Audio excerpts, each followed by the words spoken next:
अब जीत के मार्जिन की है कि कौन कितने बड़े मार्जिन से सीट निकालता है। भाई मैं एनडीए गठबंधन का सहयोगी हूँ, सिर्फ इसीलिए ही नहीं, पर चारों सीटों पर हम मॉनिटरिंग कर रहे हैं और चारों सीटों से एक बात क्लियर है कि हमारे प्रत्याशी चारों जगह जीत रहे हैं और कमोवेश यही माहौल पूरे देश भर का है।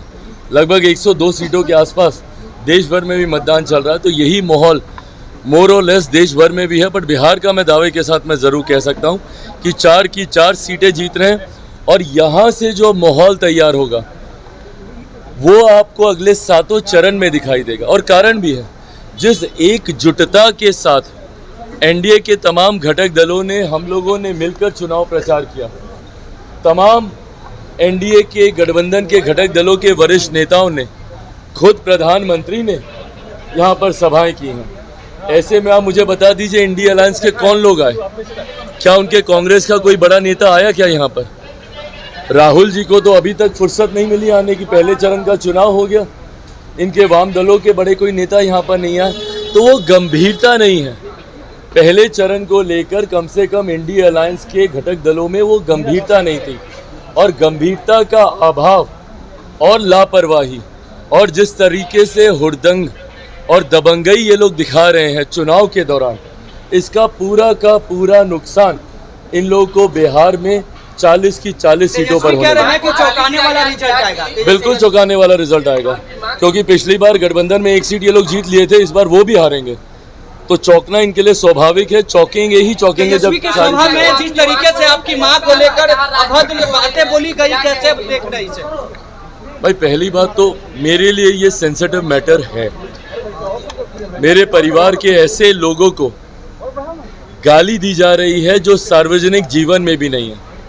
बहरहाल इसका मतलब कतई ये नहीं है कि अगर कोई सार्वजनिक जीवन में हो तो आप उनके लिए आप गाली गलौज का इस्तेमाल कर सकते हैं, किसी के लिए भी नहीं, ना किसी नेता के लिए, ना किसी आम बिहारी के लिए, ना किसी देशवासी के लिए, ना ही किसी इंसान के लिए।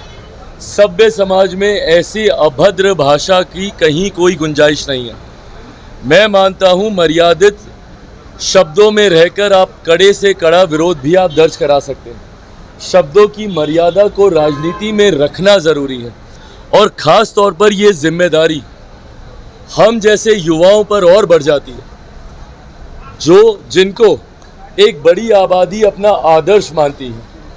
ऐसे में हम लोग का पब्लिक कंडक्ट, सार्वजनिक आचरण जो हम लोग का रहता है वो बहुत मायने रखता है, क्योंकि लोग उसको एज एन एग्जाम्पल लेते हैं कि नेता ये कर रहा है मैं भी ये करूँगा। आपकी खामोशी, मौन समर्थन रहा उन असामाजिक तत्वों के लिए जो आपके सामने गाली दे रहे थे, और आप उस पर कार्रवाई करने की बजाय या कोई कड़ा वक्तव्य देने की बजाय आप क्या कहते हैं कि मैंने सुना नहीं। आप क्या कहते हैं कि ये छोटी बातों को तूल नहीं देना चाहिए। भाई खून खौलता है, और मुझे लगता है हर बेटे हर बेटी का खून खौलेगा अगर किसी के भी माँ को इस तरीके से गाली दी जाएगी। किसी के भी साथ ये घटना होगी, हर किसी का खून खौलेगा। मैं तब भी बहुत संयमित तरीके से अपनी बातों को रख रहा हूँ, पर इन बातों पर दुख या कार्रवाई करना तो दूर, इसको कवर अप करने का प्रयास किया जा रहा है और इसको ढकने का प्रयास किया जा रहा है, ये बोलकर कि ऐसी बातों को तूल नहीं दिया जाना चाहिए। ये आपकी मानसिकता को दर्शाता है।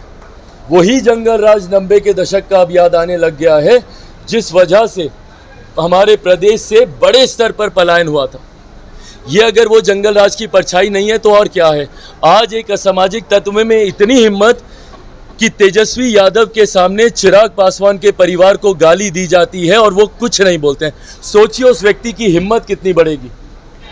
गांव में जाएगा, देहात में जाएगा, जब चिराग पासवान की मां के बारे में बोलने में कुछ नहीं हुआ तो गांव की महिलाओं के साथ वो क्या हरकत करेगा। यही जंगल राज है जिसकी अब आहट सुनाई देने लग गई है। और ऐसे में इन लोगों की सोच, दुख मुझे इस बात का ज़रूर है कि मेरा छोटा भाई है, वो उनके सामने ये हुआ। राबड़ी देवी जी मेरी माँ है, बात ख़त्म। यहाँ पर मेरे सामने अगर कोई उनके लिए कुछ कहता, मेरी बहन मीसा दी के लिए कुछ कहता, रोहिणी के लिए कुछ कहता, ये तो वो लोग हैं जो सार्वजनिक जीवन में हैं। उनके अलावा भी इनके परिवार या किसी भी बिहारी या किसी भी हिंदुस्तानी के लिए कोई कुछ इस तरीके की भाषा का इस्तेमाल करता, मैं वही मुंह तोड़ जवाब देता। हराकर जवाब देंगे? मैं कड़ी आपत्ति उस वक्त दर्ज करता और हराकर जवाब देने की भाई मुझे ज़रूरत नहीं है। बिहार की जनता आज की तारीख में सक्षम है इस बात का आकलन करने के लिए कि जो लोग इस तरीके की भाषा का इस्तेमाल कर रहे हैं, जो चुनाव में ही आपकी माँ बहनों को अपमानित करते हैं।